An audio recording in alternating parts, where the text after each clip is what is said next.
bien-aimé du Père, princesse, prince du royaume des cieux, sois la bienvenue, sois le bienvenu dans la présence de Papa Adonai. Bienvenue à sa table où il nous invite à partager ce pain de vie, ce pain de grâce, ce pain de délivrance, ce pain vivant qui est sa très sainte parole. Ma soeur, mon frère, l'ennemi veut faire croire que les chrétiens sont une minorité sur la terre. Mais en vérité, les chrétiennes et les chrétiens sont des millions et des milliards d'hommes et de femmes qui peuplent ce monde, qui marchent à la surface de cette planète.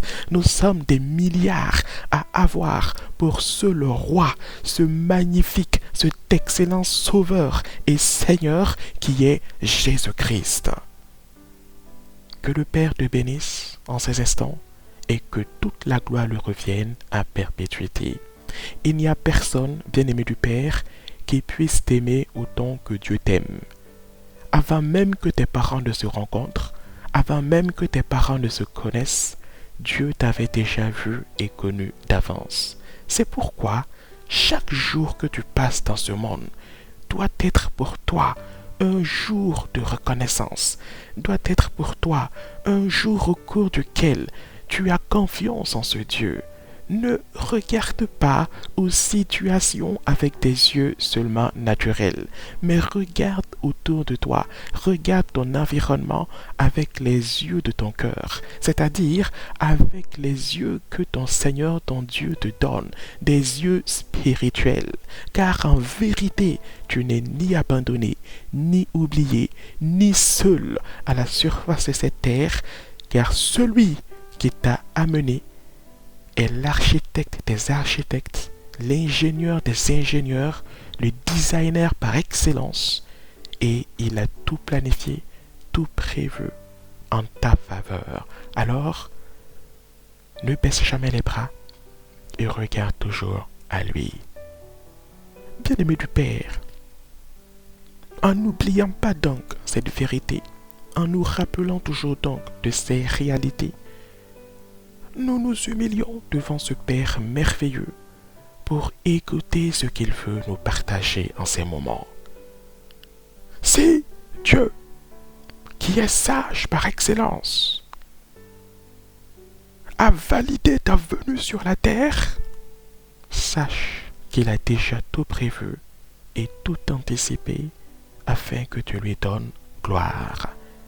Il n'y a aucun chef d'entreprise, aucun chef d'un champ ou d'une parcelle de terre qui puisse envoyer ses ouvriers, ses artisans, ses cultivateurs travailler sans s'assurer qu'il n'ait au préalable les outils qu'il faut. Bien-aimé du Père, avant même que tu n'aies su ce que c'est que l'école, tes parents ont mis dans un sac tous les crayons, les tailles-crayons, les stylos, les feuilles, les cartables, les cahiers qu'il fallait afin que tu puisses, une fois arrivé dans ce lieu qu'on appelle salle de classe, être en mesure de prendre des notes, de dessiner, de gommer les erreurs que tu as faites sur les dessins, de reprendre les parties de tes dessins, que tu puisses apprendre à lire, à écrire avec tous les outils nécessaires pour y arriver. Il en est de même aujourd'hui sur la terre. C'est pourquoi tu ne dois pas baisser les bras. C'est pourquoi tu dois toujours te rappeler, quelle qu'en soit la situation à laquelle tu fais face, quelle qu'en soit la difficulté qui se dresse devant toi, que tu n'es pas seul. Et qu'à tes côtés, il y a tout ce qu'il faut.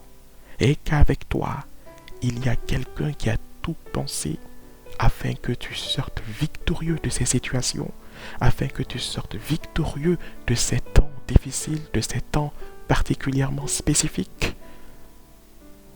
et que tu avances dans le bonheur, dans la paix et dans la joie. C'est pourquoi le Père nous donne ce pain de vie en ce matin qui s'appelle, bien-aimé du Père, qui s'appelle l'attitude du chrétien face à la difficulté. Ma soeur, mon frère, l'attitude du chrétien face à la difficulté. C'est parce que les parents savent que l'enfant aura besoin d'écrire, que l'enfant aura besoin de prendre des notes, qu'ils ont mis dans son sac les stylos, les cahiers, les feuilles et tout ce qui est nécessaire pour cela. De la même manière, le Père ne nous a pas abandonnés sur la terre. De la même manière, le Père ne t'a pas envoyé ici pour te laisser à ton propre compte. Non. Avant toi et moi, il y a eu des femmes et des hommes qui ont foulé cette terre sur laquelle toi et moi nous marchons aujourd'hui. Ma soeur, mon frère, quelle doit être l'attitude du chrétien face à la difficulté? Nous allons ensemble dans le livre de vie qui est la Sainte Bible, dans le livre de 2 Rois au chapitre 6, et nous lisons ensemble du verset 15 au verset 17. Voyons ensemble comment est-ce qu'un homme qui s'appelait Élisée a fait face à un cas surprenant qui est survenu dans sa vie. Ma soeur, mon frère, 2 Rois, chapitre 6, du verset 15 au verset 17. Suivons le Père pas à pas. Suivons son Esprit Saint, son Esprit qui enseigne étape par étape. Bien-aimé du Père, je suis sur la version Louis II 21. Mais quelle que soit la version que tu as, la parole de Dieu est la même. 2 Rois, chapitre 6, verset 15 à 17, verset 15. Le serviteur de l'homme de Dieu se leva de bon matin pour sortir de la ville. Et il vit qu'une troupe la cernait, avec des chevaux et des chars. Il dit à l'homme de Dieu, « Ah, mon Seigneur, comment ferons-nous » Il répondit, « N'aie pas peur, car ceux qui sont avec nous sont plus nombreux que ceux qui sont avec eux. » Alléluia. Verset 17. Puis Élisée pria, « Éternel, ouvre ses yeux pour qu'il voie. » L'Éternel ouvrit les yeux du serviteur, et il vit la montagne pleine de chevaux et de chars de feu tout autour d'Élisée. Ma soeur, mon frère, tout autour d'Élisée. Élisée était un homme comme toi et moi. Élisée avait une tête, 2 bras et 2 pieds comme toi et moi. Mais voici que de bon matin, cet homme, en se réveillant dans la ville de Dothan, se rend compte que la ville a été encerclée par des soldats ennemis qui voulaient le capturer. Tout simplement parce que Élisée révélait à chaque fois au roi d'Israël où se trouvait l'armée du roi de Syrie. Et le roi de Syrie était dans une difficulté stratégique de ne pas pouvoir prendre par surprise le roi d'Israël et ses troupes. En fin de compte, le roi de Syrie a voulu s'attaquer au problème à la racine, c'est-à-dire capturer Élisée afin qu'il ne puisse plus donner les renseignements secrets à son ennemi.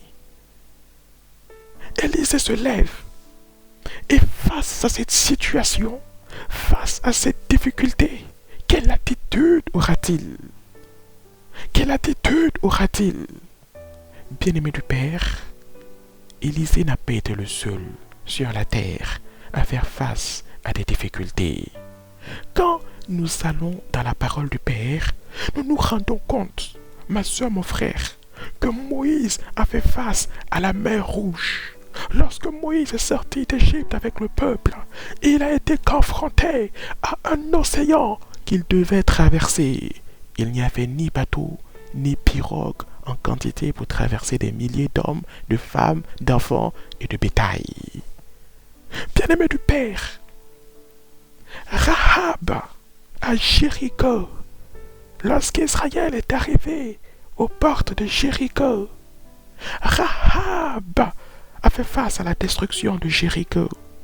Dans la ville où elle habitait, elle a fait face au risque de destruction de sa famille, de péril des siens.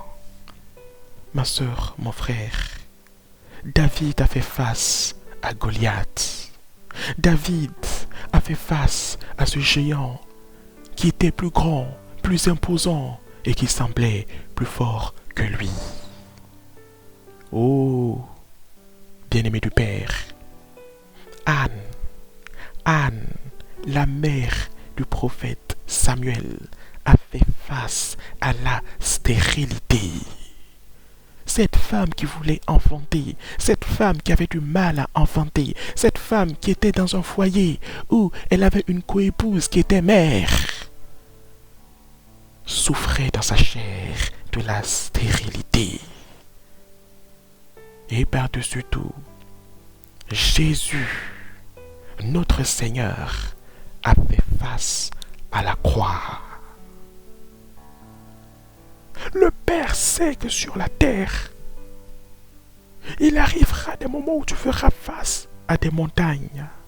Il arrivera des moments où tu feras face à des situations précaires, à des situations difficiles. Peut-être fais-tu face à tes études. Le Père sait dans ton cœur ô combien tu fais face à la quête d'un emploi stable et bien rémunéré.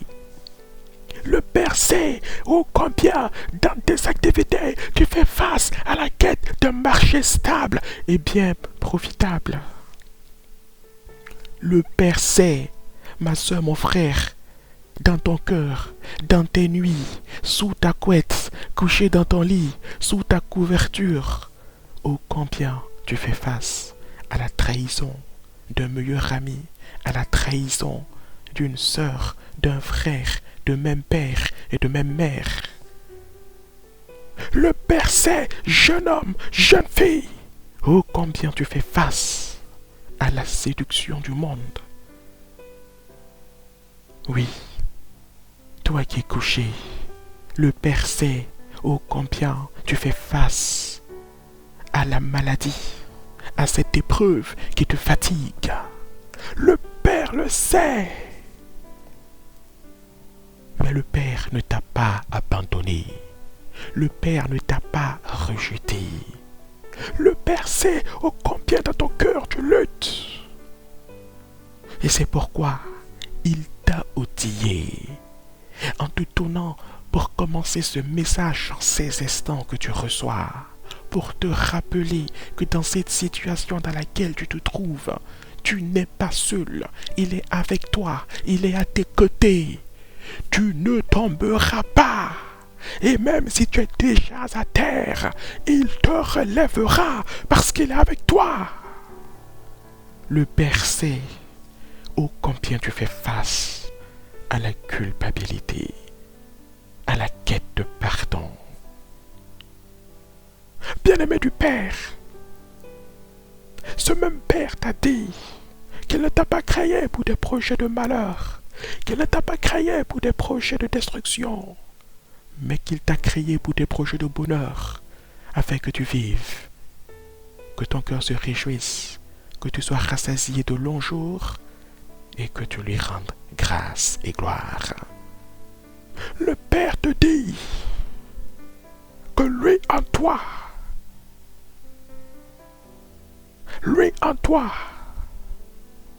tu as tout ce qu'il faut, car lui en toi, tu es automatiquement plus grand et plus fort que tout ce qui se trouve au dehors.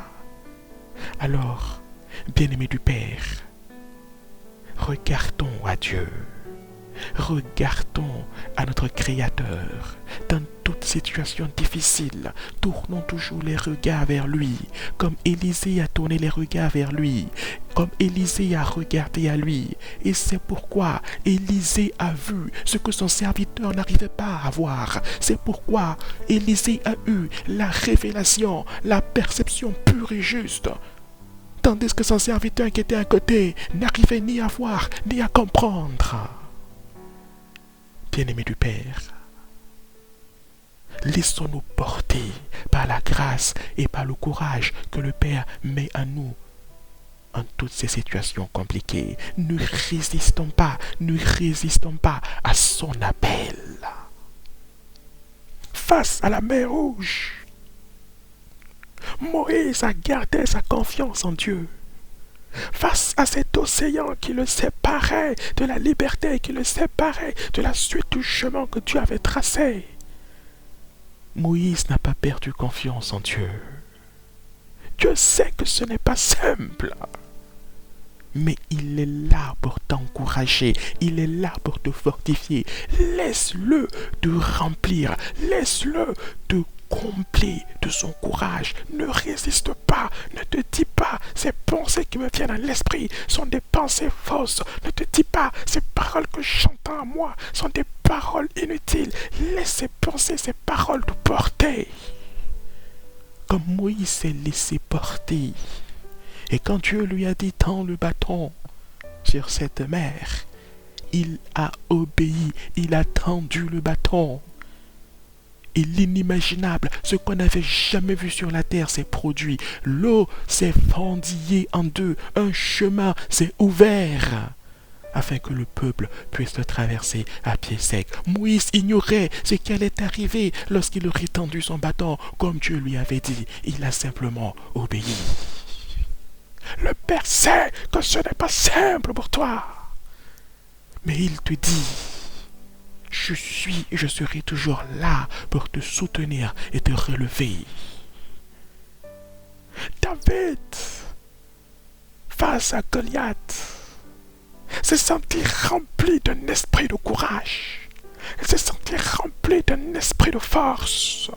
Certains l'ont traité d'effronté, d'autres l'ont traité de fou. Mais David s'est laissé porter par ce courage qui l'animait. Ce courage qui venait de Dieu. Il a pris sa fronde.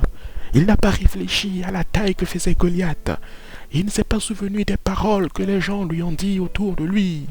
Certains lui ont dit, tu vas te faire massacrer. D'autres lui ont dit, aujourd'hui c'est ton dernier jour sur la terre. Goliath lui-même lui a dit, je vais te terrasser en ce jour. Mais David est allé face à ce Goliath avec le courage et la force inexplicable qui le portait. Bien-aimés du Père, laissons-nous porter par le courage que Dieu met en nous. Laissons-nous porter par la force que Dieu met en nous. Ne regardons pas, n'écoutons pas ceux qui ne viennent pas avec l'Esprit du Père. N'écoutons pas les paroles qui viennent de l'ennemi, les paroles qui viennent des puissances et ténèbres. Mais regardons au Père. Appuyons-nous sur le Père. Regardons celui qui nous a amenés ici sur cette terre. Et dans sa confiance, dans cette confiance, en cette force que Dieu a mis en lui, d'un simple caillou, David a terrassé Goliath. Ma soeur, mon frère, face à la stérilité, Anne est entrée dans un dialogue intime avec Dieu. Anne est entrée dans une prière fervente avec Dieu. Et de cette prière, de ce dialogue, est né le prophète Samuel.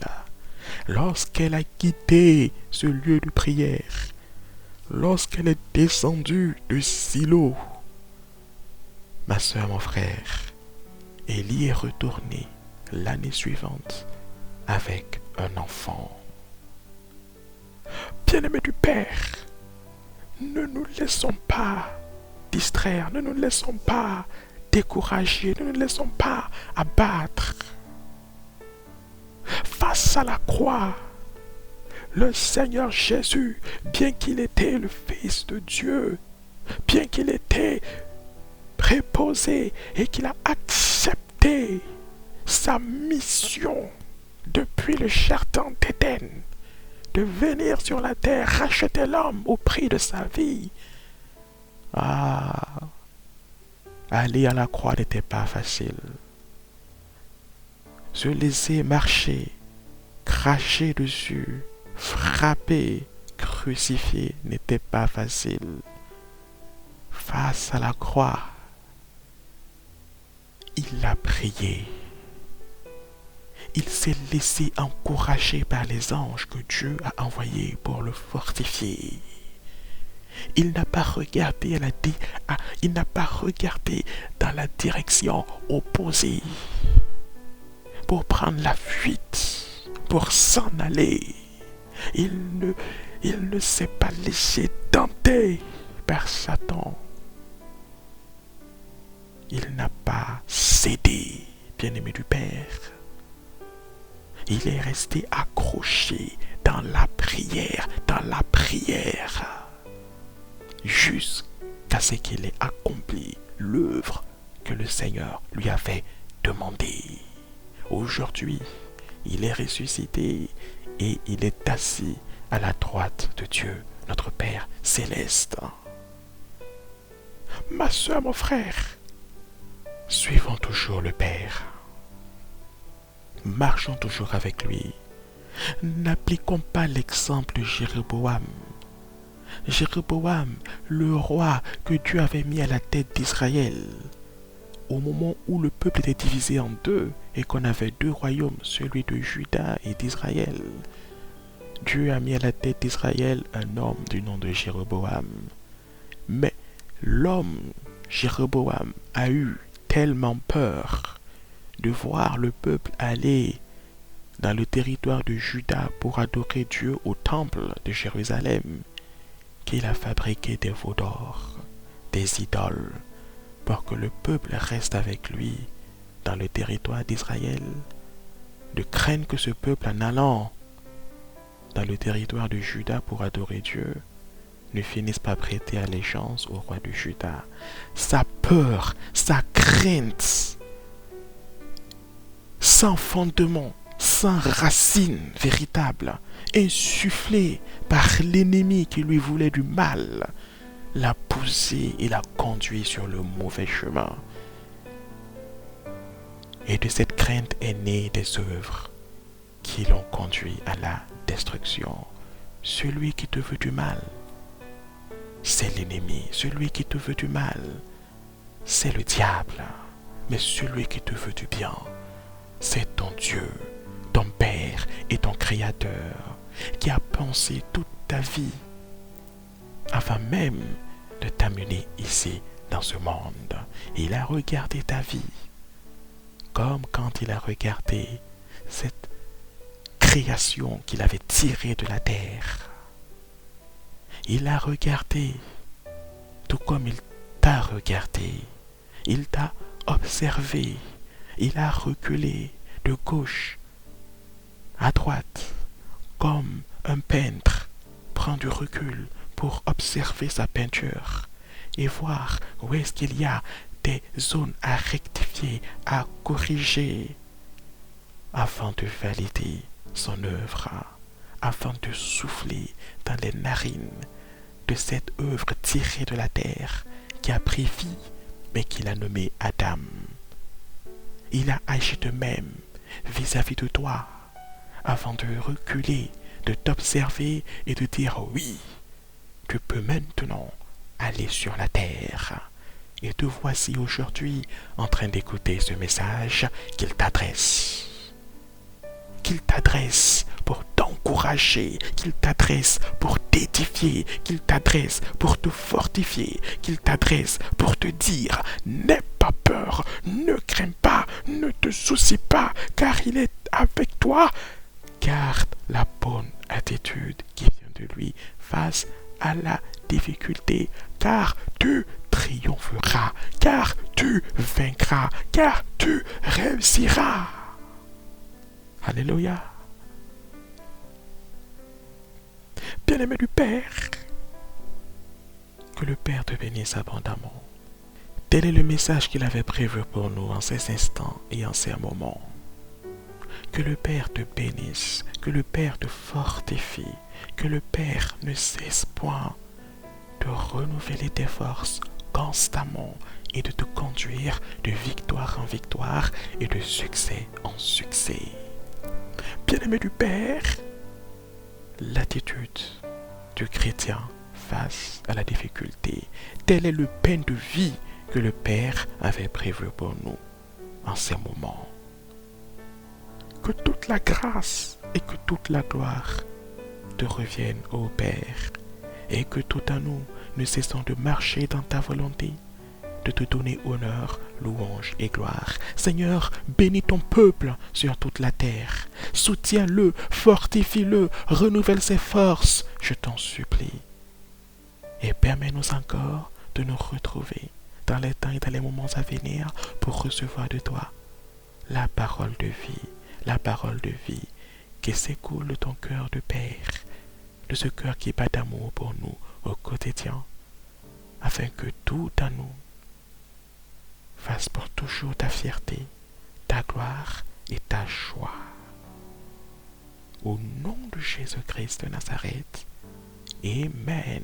Ma soeur, mon frère, soyez demeure pour toujours bénis, soyez demeure pour toujours élevé, soyez demeure pour toujours dans la grâce de ton Père Céleste, dans la grâce de ton Dieu, et qu'aujourd'hui et à perpétuité, tout en toi lui donne éternellement gloire, au nom de Jésus-Christ de Nazareth.